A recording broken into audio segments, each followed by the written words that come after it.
Hello and welcome back to my humble little channel. Today I've got another little test ride for you. It is the Suzuki demo day at Fowler's and I've got two bikes.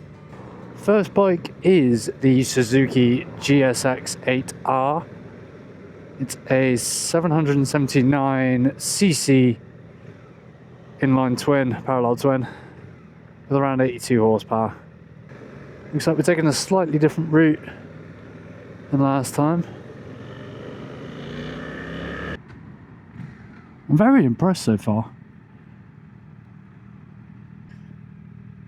One thing that's bugging me a little is the headstock does look a little bit off center. It's a little strange. It's a very agile little machine, this. A fairly short wheelbase.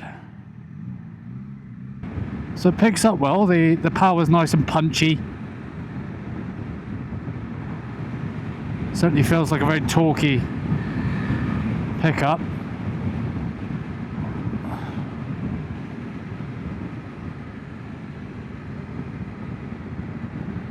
That was a little floaty, I'm not gonna lie.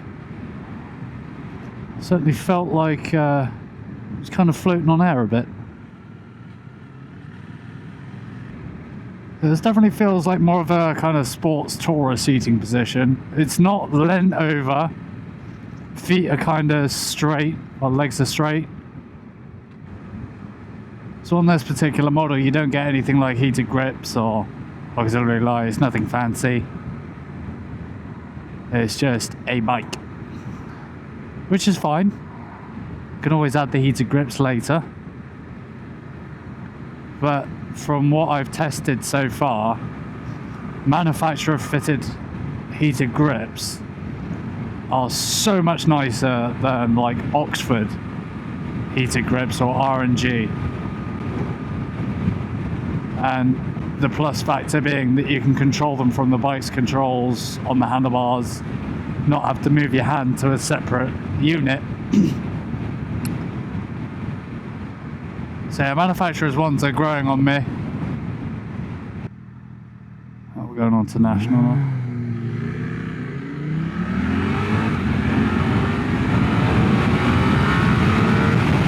There is a lot of wind. This bike produces a lot of wind. Off of the windscreen, I am getting a lot of wind to the sides of my head, even in full tuck.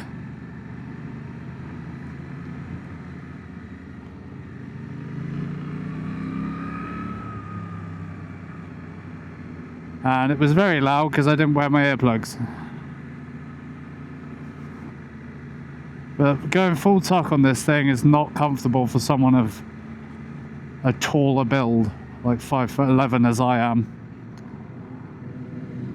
It was not comfortable at all. If the rider's foot controls were a little bit more back, like a more sporty position, it might have been a bit better. But it's a bit like sitting in a regular chair and trying to bend down and touch your toes. That's what it feels like. It's quite pleasant to ride at slow speeds.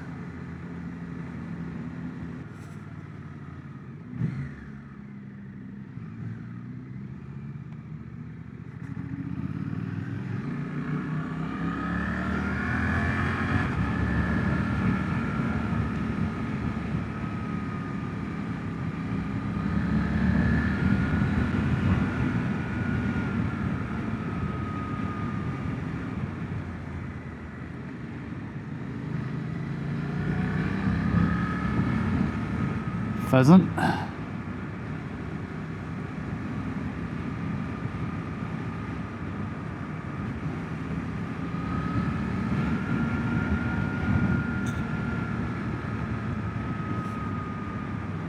It's quite happy here in the country lanes. Certainly feels a lot more pleasant to ride here. Gravel.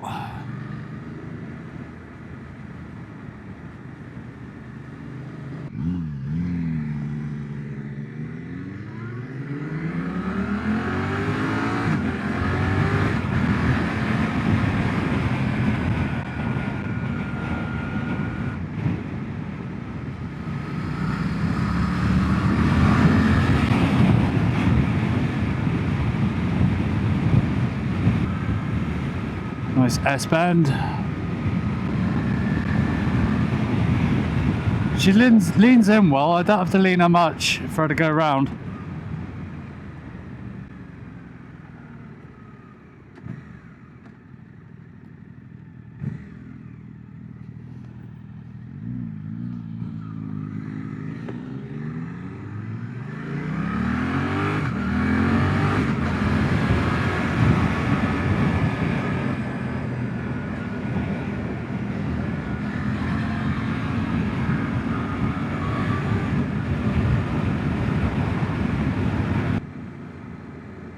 This bike does have one of my favourite things in e-bikes, and that is a very light clutch. I really enjoy that.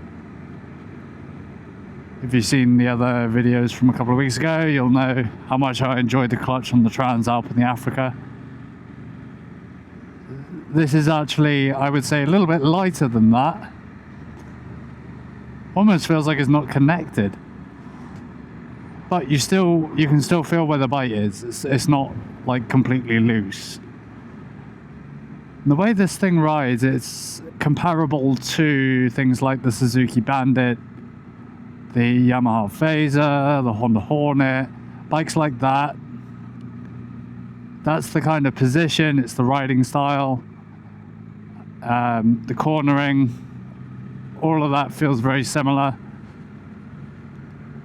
In fact, riding this thing feels almost as if I'm riding my own Phaser. Very, very similar. And that has its pros and cons. The pros being that it's a relatively comfortable position to be sat in for long distances. It's quite easy to get used to. Slow speed maneuvering and town riding is quite easy. But the cons of it being similar to those bikes is high-speed cornering is a little more challenging. You've got to manage your grip a little bit more, because the bike doesn't really do that for you. Then, although tyre choice does come into play with that, a good set of tyres and you may find it a little bit easier. Wind noise is a big one. You do catch a lot of wind if you're tall. You could remedy that with an aftermarket screen. Maybe something a bit longer, but then that kind of ruins the sporty look.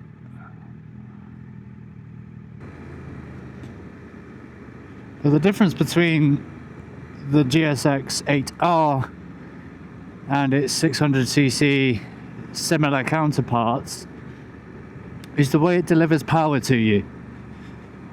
With things like the Yamaha Phaser, which uses the R6 engine, albeit slightly detuned,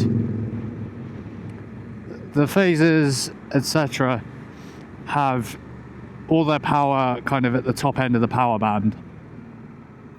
It really starts to unlock around 12,000. Whereas this, you've got your power delivery way down low, a lot of torque. I imagine it'd be quite easy to get the front wheel up if you wanted to. I'm not going to do that because it's not my bike, and also I don't know how to wheelie. But besides the point, that low down torque does also mean you're going to have a very nice exhaust note from the parallel twin. If you put an aftermarket pipe on there, quite thumpy, muscly. Personally, I would definitely replace the seat or get a gel cushion. It's quite hard. It's making my bum go numb. So we are now heading back to Fowler's. I hate this roundabout. It's got a horrible camber to it.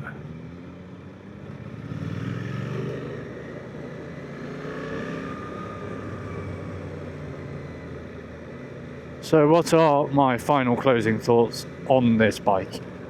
I think if you're coming from something like a Phaser, Suzuki Bandit, anything like that, kind of an upright, naked or semi-fared commuter / sports tourer, this is a good little bike to go to. It's It's definitely a different experience with the power delivery, and it's definitely a lot more flickable than its inline 4 counterparts. There are a few things I'd change on it if it were me, like the seat, the screen, heated grips, being in the UK and all.